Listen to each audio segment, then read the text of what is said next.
Study OAS. Indian पॉलिटीर series रे आज आम लेक्चर 2 देखिबा एवं एही लेक्चर 2 रे गोटे इम्पोर्टेंट कॉन्स्टिट्यूशनल बॉडी विषय रे आम डिस्कस करिबा जोटा कि बहुत छोट बट एग्जाम रे आसीबार बहुत चांस रहउची। आपण जदि ओपीएससी रो ओडिशा सिविल सर्विस रो आरंभ करिकि अन्यान्य जेतिकी सब एग्जाम दौचंती सेही एग्जाम पई एही टॉपिक रो भूमिका बहुत बढ़ी जीवो। सो टॉपिक रो ना होची फाइनेंस कमिशन। सो चलंतु एही वीडियो को आमे गोटे गप हिसाब रे स्टार्ट करिबा। मन कर गोटे फैमिली अछि, आपणकर फैमिली धरि नियंतु। सेही फैमिली रे आपणकर बापा कोन कले ना पैसा इनकम करिके आसिले एवं आपणकर मनकर घरे तीनटा छुआ अछंती। सो बापा कोन कले ना दरमा आसीबा परे से तीनटा छुआ को पॉकेट मनी दबा पय डिसाइड कले। ठीक अछि। सो सही जगह रे कोन कले ना माँ चिंता कले जे को छुआ को केते टंका दिया जिवो। हिथाय पारे ये कॉलेज जाउथबो,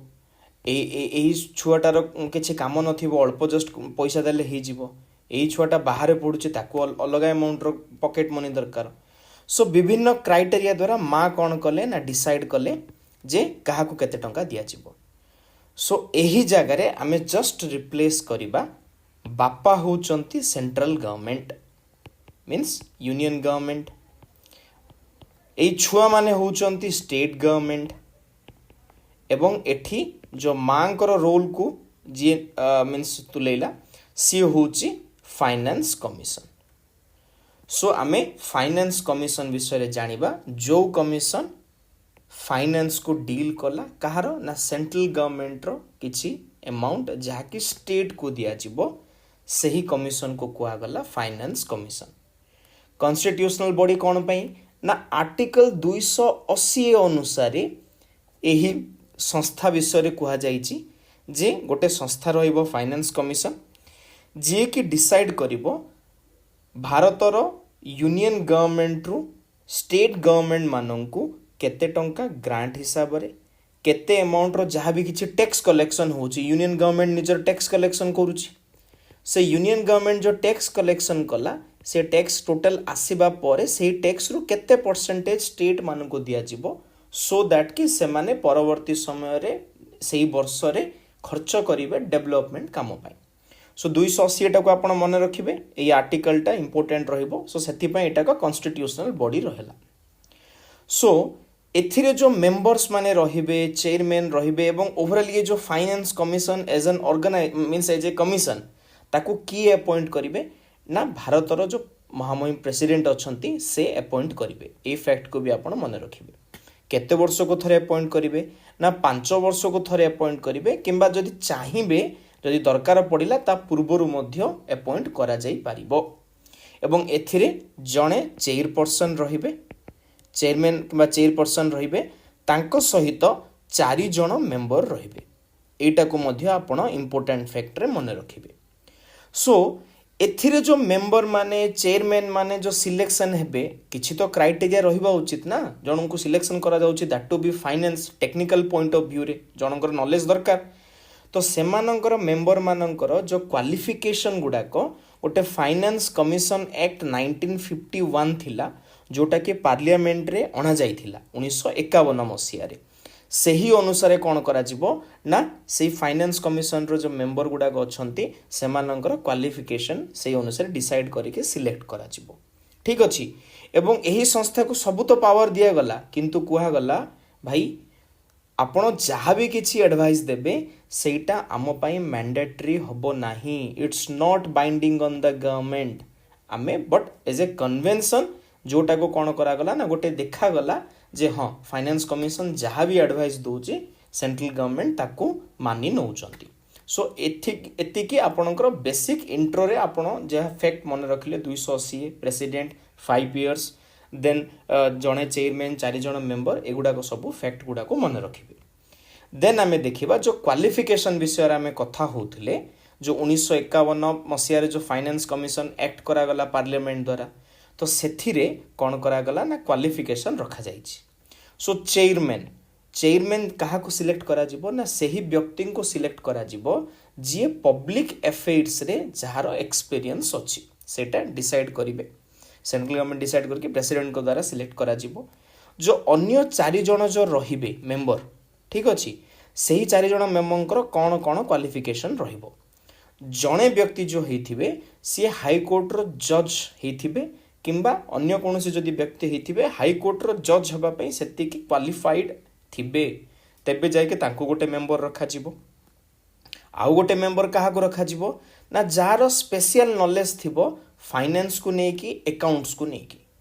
ठीक अच्छी सो फाइनेंस एवं अकाउंट्स अल्टीमेटली रहिले तेबे जाके सिना से काम करिवे फाइनेंस कमिशन रे तो सेटा को जन को मेंबर निया जिवो थर्ड जी एडमिनिस्ट्रेशन रे काम करिथिबो एवं फाइनेंशियल मैटर रे काम करिथिबो मींस केते टंका खर्च होला बजेट एस्टिमेट कोन हला काहा को केते मिलिबो एगुडा को सब बहुत गुडी इंपोर्टेंट टर्म्स थाए टेक्निकल टर्म्स थाए तो सेथिरे जार एक्सपीरियंस थिबो तांको जन को निया जिवो एज ए पर्सन आउ जनकर ओवरऑल इकोनॉमिक्स ऊपर जदि नॉलेज अछि से तांको मध्य एज ए मेंबर निया जाई पारिबो सो एही क्वालिफिकेशन टा को मध्य आपण मन रखिबे सो से माने जो सिलेक्ट हेले चेयरमैन एवं मेंबर्स माने सिलेक्ट हेले तांकर टर्म कौन रहिबो ना प्रेसिडेंट जहाँ डिसाइड करिवे एटा ही लिखा जाइछि देन रीअपॉइंटमेंट हेबे कि पुणी थरे ना हाँ ही पारिबे जदि चाहिबे जदि प्रेसिडेंट तांको पुणी थरे रीअपॉइंट करि पारिबे सो तांकर काम कौन रहिबो एटा को हमें देखिबा सो तांकर काम होउची से कौन करिवे ना एडवाइजरी हिसाब रे रिकमेंडेशन देबे कौन ना यूनियन गवर्नमेंट रो जेतिकी टैक्स कलेक्शन हैला जेतिकी टैक्स आसिला सरचार्ज आसिला एगुडा सब आपण माने पढ़िथिबे as an economic concept direct tax indirect tax एगुडा सब अछि तो जेतिकी आसिला देन से पैसा भितर किछि पैसा सेंटर रखिबो किछि पैसा स्टेट रखिबो जेमिति जदि देखिबे वर्तमान 42% सेंटर स्टेट को दिए पैसा खर्च करिबा पे ता सहित ग्रांट गुडा अछि से गुडा मध्य दिए सो ये सब डिसाइड किए करे केमिति दिया जिवो तार सब फैक्टर अछि को स्टेट रो डेमोग्राफिक फैक्टर को स्टेट रो लाइक पॉपुलेशन केमिति रहिबो डिटेल केमिति डिसाइड हुए कौन हुए आमे गोटे वन शॉट वीडियो बनैथिलु वर्तमान रो 16 फाइनेंस कमिशन अनुसार सेटा आपण जायके हम चैनल रे देखि परिबे डिटेल रे आपण को जो रिसेंटली जो हेची फाइनेंस कमिशन कन्स्टिट्यूट हेची ताकू नेके हम बनैछु आपण चाहिले जायके देखि परिबे आपण को क्लियरली बुझि जिवो केमिति कोन को फैक्टर गुडा को रहे ता सहित से सेंटर एवं स्टेट मध्य पैसा कारोबार व्यवस्था देखि नेले देन आर्टिकल 275 आमर भारतर संविधान कौन करा जायछि ना विभिन्न ग्रांट्स व्यवस्था करा जायछि ग्रांट माने अनुदान अनुदान कौन करेंगे ना जो भारतर कंसोलिडेटेड फंड ऑफ इंडिया अच्छी मु आपको ये गोटे बेसिक फैक्ट कहवाक चाहूँगी ना गोटे कंसोलिडेटेड फंड ऑफ इंडिया थाए आ गोटे कंटीजेंसी फंड थाए कौन ना जदि किसी हठात कि इमरजेंसी काम है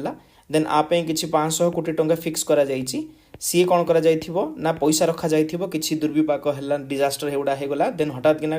कंटीजेंसी फंड रो यूज करा जिवो देन परवर्ती समय रे ताको पार्लियामेंट रे मीन्स एज ए बिल हिसाब रे ताको प्रोड्यूस करिवे पुणी थरे सेटा को कंसोलिडेटेड फंड रो ताको पुणी थरे रिकूप करिवे सो एपरि भाबरे कोन करा जायछि ना बिना पार्लियामेंट रो परमिशन रे कोनोसी पैसा निया जाई पारिबो नाही सो पार्लियामेंट रे परमिशन दरकार सेठो बिल पारित हला मीन्स पास है तेबे जाकि मिले तो सेहीपरि भाव में आर्टिकल 275 रे मध्य स्टेट मानक सेंटर कौन करे ना पैसा दिए से माने एज ए ग्रांट से माने किसी पर्टिकुलर सेक्टर रे जदि इम्प्रूव करबा पे चाहूचंती किसी स्कीम रे बढ़िबा पे चाहूचंती देन ग्रांट मिले तो को स्टेट को कौन ग्रांट दिया जिवो तार कौन फैक्टर रहिबो सेगुडाकर जो नियम नीति ए सब मध्य फाइनेंस कमिशन देखिबो ता सहित जेमिति सेंटर रे हमर फाइनेंस कमिशन अछि सेमिति स्टेट मध्य कोन करिवो ना एसएफसी बनेबो मींस स्टेट फाइनेंस कमिशन बनेबो फर्दर स्टेट को पैसा आसिले से माने आगो को पंचायत एवं म्युनिसिपालिटी को मध्य पैसा देबे किंतु बहुत जगह देखा जाउची स्टेट फाइनेंस कमिशन सेटअप हे न थाउची बट ओवरऑली स्टेट फाइनेंस कमिशन रो आगो को केमिति रिसोर्स गुडा को पंचायत एवं म्युनिसिपालिटी को भी जिवो तार मेजर्स मध्य फाइनेंस कमिशन गोटे ओवरऑली देखे सो दैट कि कंसोलिडेटेड फंड ऑफ स्टेट रो से माने अन्य पंचायत एवं म्युनिसिपालिटी को से पैसाटा को आगो को ट्रांसफर हो पार ठीक अच्छी ता सहित जदि अन्य किसी फाइनेंस मैटर को लेकिन जदि कौन प्रकार प्रेसिडेंट कहती जे आपण मैंने ये मैटरटा को भी देखी ने देन से मैटर मध्य से माने ओवरऑली एज ए फंक्शन रो पार्ट रहिबो सो सेटा सेमानकर काम सो एतिकी काम हला से माने रिपोर्ट बनेदेले रिपोर्ट बनैला पर जेहेतु प्रेसिडेंट तांको अपॉइंट करैचंती कमिशन कौन करिवो ना से रिपोर्टटा एनुअल रिपोर्टटा प्रेसिडेंट को सबमिट करिवो तांकर रिपोर्ट सही रिपोर्ट प्रेसिडेंट कौन करिवे ना जो पार्लियामेंट रो दीटा हाउस अछि लोकसभा राज्यसभा सेठिरे से माने कौन करिवे ना ताकू से प्रस्ताव को आनिबे एवं सरकार मध्य देखिबे सेठी कौन करिवे ना एक्सप्लेनेटरी मेमोरेंडम देबे कौन कहिबे ना एतिके एतिके रेकमेंडेशन आसीथिला एवं आमे एही काम गुडा को सही कॉन्टेक्स्ट रे करि देइछु तो ए टाइप रो एक्सप्लेनेटरी मेमोरेंडम मध्य तांको दबा को पड़िबो सरकार को सो एपरि भाबरे आमे कौन कले ना ओवरऑली काम गुडा को मध्य देखिनेले देन जदि आमे देखिबा एज ए करंट अफेयर रो पार्ट रे वर्तमान 16th फाइनेंस कमिशन सेटअप हेइथिला एवं सेथर चेयरमैन अरविंद पानागारिया अच्छा सार अच्छा एवं ये कौथि मतलब कौ टाइम पर्यंत काम करिवो ना 2026 रु 2031 पर्यंत एही फाइनेंस कमिशन वर्क करिवो एवं जदि फर्स्ट फाइनेंस कमिशन देखिबा जोटा कि आपनकर विभिन्न एग्जाम रे एज ए फैक्ट पचारि दबो 1951 मसिया फर्स्ट फाइनेंस कमिशन सेटअप हेइथिला एवं चेयरमैन थिले केसी नियोगी सो ए फैक्ट को आपण एज ए स्टैटिक फैक्ट हिसाब रे मन रखिबे सो एपरि भाबरे आमे कोन करले ना फाइनेंस कमिशन विषय रे गोटे ओवरऑली आमे सबु गुडा को फैक्ट को कवर करले सो दैट कि एग्जाम रे जदि किछि फैक्ट आसिला आपण माने भूलिबे नाही एवं आपणकर गोटे भलसे रिवीजन हि जिवो ठीक अछि चलंतु लास्ट रे आमे स्टडी ओएस रो ऐप विषय रे कथा हबा सेही जिनिस आमे वेबसाइट रे मध्ये रेप्लिका अछि सो जहा कहिबे दीटा जाको आपण रिलेट करिवे आपण जदि ऐप डाउनलोड करि नाहंती करि नियंतु एथिरे आमे फ्री रे बहुत गुडिये फीचर्स दोचु जोटा कि आपणकर एग्जाम पे बहुत हेल्पफुल हबो प्रथम कथा आपणको डेली फ्री रे टेस्ट मिलि जिवो सब्जेक्ट वाइज नोट्स मिलि जिवो करंट अफेयर्स मिलि जिवो जोटा कि आपण माने आपणको अन्य आडे खोजिबाको पड़िबो नाही ता सहित जदि आपण देखिबे जदि आपण मेंस रे आंसर राइटिंग प्रैक्टिस करिबा पई चाहुचंती आमे नॉर्मल रेगुलर बेसिस रे एठी क्वेश्चन अपलोड करूछु आपण एठी आंसर देले आमे इवैल्यूएट मध्ये करिवु एवं पीएस रे मध्ये आंसर इवैल्यूएशन हिजिवो सो एटा रहिला गोटे फीचर्स जदि आपण सब्सक्रिप्शन नेबे स्टडी ओएस प्लस प्रोग्राम रे जोटा कि बहुत अफोर्डेबल अछि आपणकर 1 ईयर पे 1499 अछि एथिरे आपणको सब्जेक्ट वाइज टेस्ट आस जिवो फुल लेंथ टेस्ट आस जिवो देन माइंड मैप्स आस जिवो कोथिरे माइंड मैप्स ना एनसीईआरटी रो माइंड मैप्स ता सहित आपणकर प्रिलिम्स मेंस एवं होम साइंस ऑप्शनल पे आपणको मटेरियल्स मिल जिवो पीवाईक्यूज मिल जिवो आपण रिवाइज करबा पे चाहउछन्ती पॉकेट नोट्स मिल जिवो ता सहित आपणको ओडिया लैंग्वेज रे ऑडियो नोट्स मध्ये मिलिबो सो ए फीचर्स गुडा को सब आमे देचु ता सहित डिस्कशन फीचर्स अछि आपण डाउट भी पचारि पारिबे सो ए एते गुडा को सब टूल्स देचु सो दैट कि आपण गोटे राइट प्लेटफॉर्म पांतु सो दैट कि आपणकर प्रिपरेशन बहुत स्ट्रेटेजिक वे रे आपण पढंतु मींस आपणकर हार्ड वर्क हमर प्लेटफॉर्म सो दैट कि फीचर्स गुडा को जदि आपण यूज करले देन डेफिनेटली आपणकर एग्जाम रे गोटे बूस्ट दबो एवं आपण चाकरी करंतु किंबा स्टूडेंट रहंतु किंबा नॉर्मल प्रिपरेशन करंतु आपणक पई प्लेटफॉर्म रो गुरुत्वपूर्ण भूमिका रहिबो सो डेफिनेटली चेकआउट करिवे एवं हमको कमेंट रे कहिबे ए वीडियोटा आपनको केमिति लागिला एवं चैनल को मध्ये सब्सक्राइब करंतु सो दैट कि जहाँ भी किसी वीडियोस आसीबा आपनको अपडेट मिल जिवो धन्यवाद।